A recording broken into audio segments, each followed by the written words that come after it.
apa yang akan membedakan sistem ekonomi atau modeling ekonomi Anies dan Jokowi? Kan orang melihat Jokowi mengekspor market ekonomi sampai ke ruang tidur. Apa yang mau dilakukan Anies? Jadi ini intinya filosofi kita bernegara mesti kita pahamkan supaya semua orang ngerti, sehingga kalau dikasih kritik pada Anies satu waktu kita akan tagih bahwa Anda bilang Anda akan menghentikan ekspansi market ekonomi sampai ke market society. Itu dasarnya kan. Jadi kita mau uji kemampuan intelektual dari Anies. Bukan menguji, bukan sekedar menguji, tapi meminta konsistensi dalam upaya untuk menghasilkan kembali generasi yang berpikir. Oke, hal-hal yang bersifat kuantitatif itu tanya pada awal ada statistiknya. Tapi ide itu harus dituntun dengan paradigma. Oke, kita kasih kesempatan Mas Anies. Monggo, silakan Mas Anies. Apa yang membedakan kebijakan ekonominya? Pembangunan itu adalah tentang manusia. Pembangunan itu bukan tentang barang penopang manusia. Itu poin utama yang harus kita fokuskan. Manusia, tentang manusianya. Dan manusianya artinya apa? Manusianya, keluarganya, komunitasnya, lingkungannya. Tapi fokusnya pada manusianya. Karena itulah kenapa saya tadi tunjukkan soal indeks kualitas pembangunan manusia. Karena kuncinya ada di situ.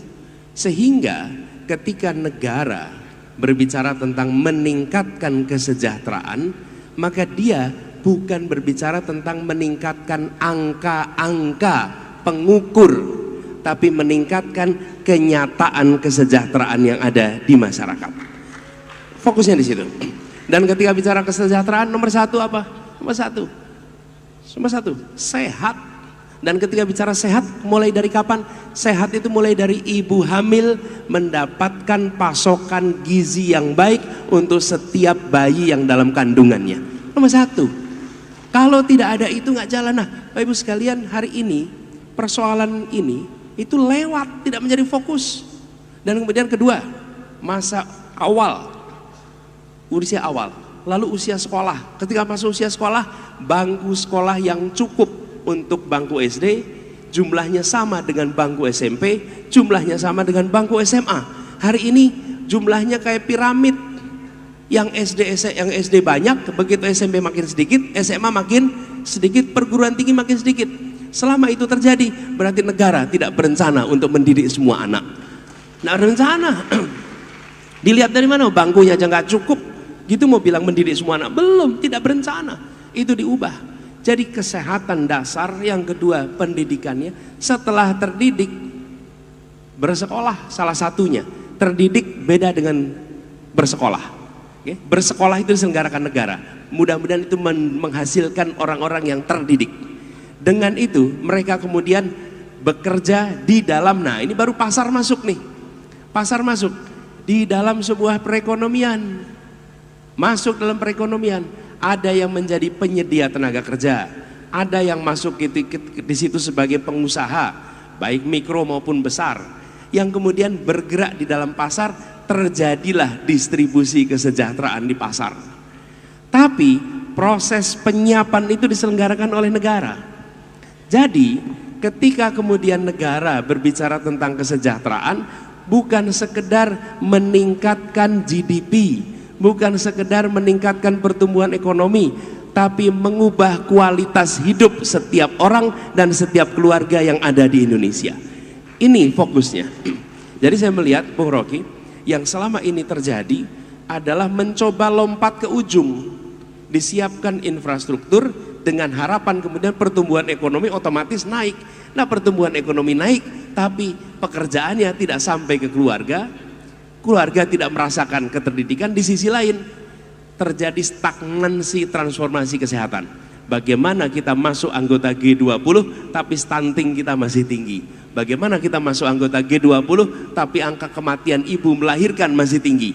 Indikator-indikator sosial kita tidak menunjukkan kita berada di negara yang top 20. Indikator ekonominya top 20 tapi indikator sosialnya tidak. Dan bila ditugasin sebagai presiden, maka presidennya tidak hanya bawa ilmu ekonomi, tapi bawa ilmu antropologi, bawa ilmu sosiologi, bawa ilmu sosiatri, bawa ilmu urban, bawa ilmu-ilmu itu semua dihormati, diberikan ruang di dalam pengambilan keputusan.